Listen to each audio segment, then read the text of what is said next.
Hello, my name is Brandy Gwynn.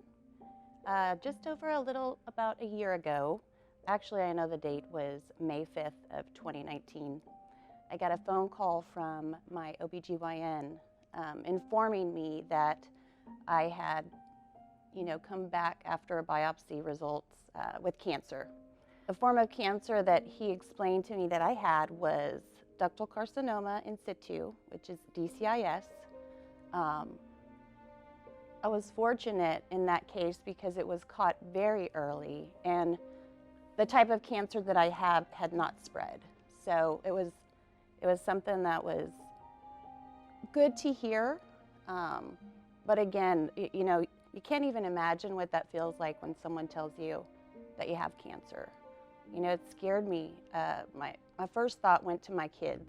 I've got two boys that are young, still in elementary school, one in high school, and my biggest fear was like, how am I going to explain this to them? What am I going to say?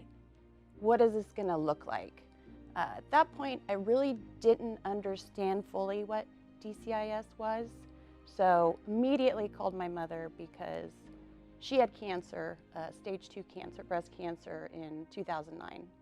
And at that time as well, we didn't really understand what that meant. So really started educating myself to understand what my options were. Immediately got hooked up with, two doctors that are amazing, and Ochsner is unbelievable. Dr. Amy Mackey was my oncologist and my breast surgeon. She did my double mastectomy, nipple-sparing double mastectomy, and Jamie Zampel was my reconstructive surgeon, and she was able to, of the 4 surgeries that I had, the first one was going in and, reconstructing, putting spacers in so that I was, able to kind of grow that tissue. That first surgery was August 14th, so just over a little year ago. Since then, I've had 3 other surgeries, the last one being just a month ago, actually, where they went in and did some fat grafting and, kind of finalizing, the breasts. Very thankful for Ochsner. I had all of my surgeries at the same place. I was fortunate, and I'm not sure if they do this or not, but in Ochsner Baptist in New Orleans, every time that I was there, I had the same recovery nurses. And, it was really helpful because they knew me, I knew them. There's some very vulnerable situations in that case. When you wake up with, full body girdle, you're just kind of out of it. It really was helpful to have them there and know them. Big shouts outs, to everyone in Ochsner, my surgeons, coming to my family. And my husband, he's unbelievable. I love you, Craig. Without him and his support and patience, it would have been really rough to get through this. My kids were super helpful, Kellen and Caden. My mother flew in from California. I don't have family here. I'm from California, so my mom came in and stayed with me for weeks. Thank you, Mother, I love you. I've got lots of friends here that were helpful. Amy Cuevas, she was able to coordinate a meal train, and I literally didn't have to cook. We didn't have to cook for 3 weeks. Every day somebody brought something. That was amazing. My parents, Ken, Jack, my dad, Linda, Diane, Mike, thank you all for always checking on me and making sure that I'm doing okay emotionally.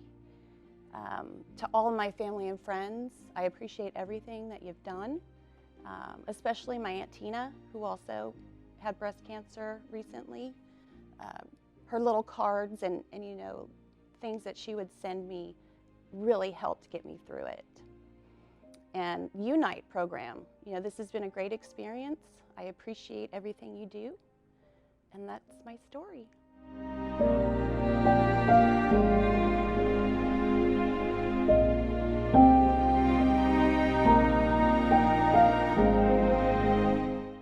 When I was 10 years old, my parents came to us to let us know that they would be getting a divorce.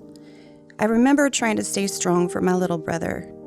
He didn't understand why Mom and Dad would not be living in the same house anymore. I really didn't either. It was kind of a shock at the time. I was very close to both of my parents. My mom was my nurturer, she was my cuddler. My dad was my hobby partner. We did all kinds of things together. We played softball, soccer, golf, and ran in 5K runs together. At that time, I didn't realize I would soon have to choose which parent I wanted to live with. That time ultimately came, and although I love the closeness I had with my mom, I chose to stay with my dad because of all the activities I was involved in school and our community. My mom and brother were moving to a new town in junior high, and I just couldn't fathom starting a new school and leaving all of my friends. It was a hard choice, but the right one. My mom and I carved out times, some special ways that we could connect, creating new traditions for just the two of us. One of the things we always did as I was growing up was have our annual OBGYN appointments together.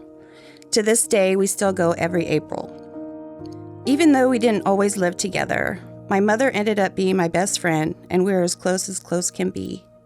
When I went to college, I missed my family, but I loved my freedom. Like any typical college student, I thoroughly enjoyed being out on my own.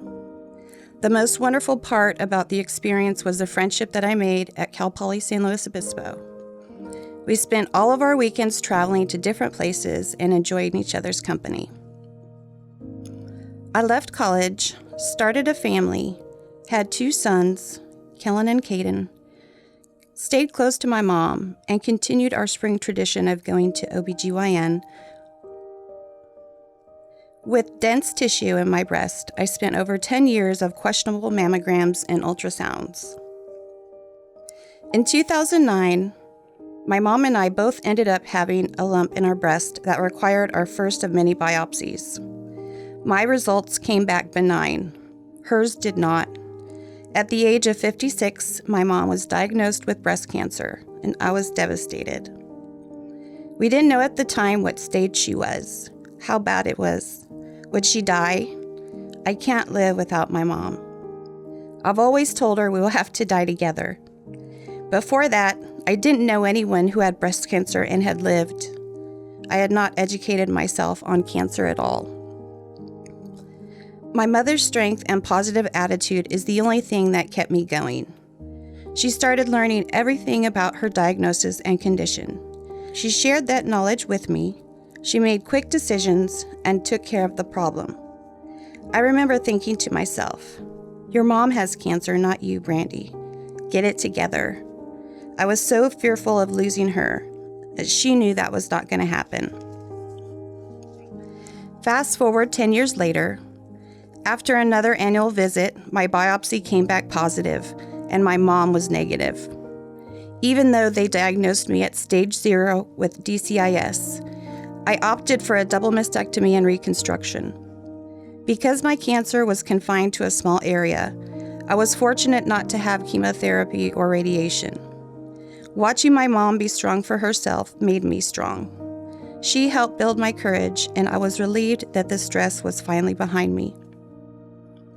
Having courage be my strongest character as a child has given me confidence to deal with intentional and unintentional situations in life. It has given me the ability to connect with people, to trust, and be truly trustworthy. I can be relied on and am able to rely on others. I have a true heart and the spirit of a fighter. A lesson learned: if you want to move forward in life and achieve something you care about, grow your emotional courage, meaning put your fear aside and take the risk of feeling that emotion, whatever the situation may be, to help build and sustain that trait.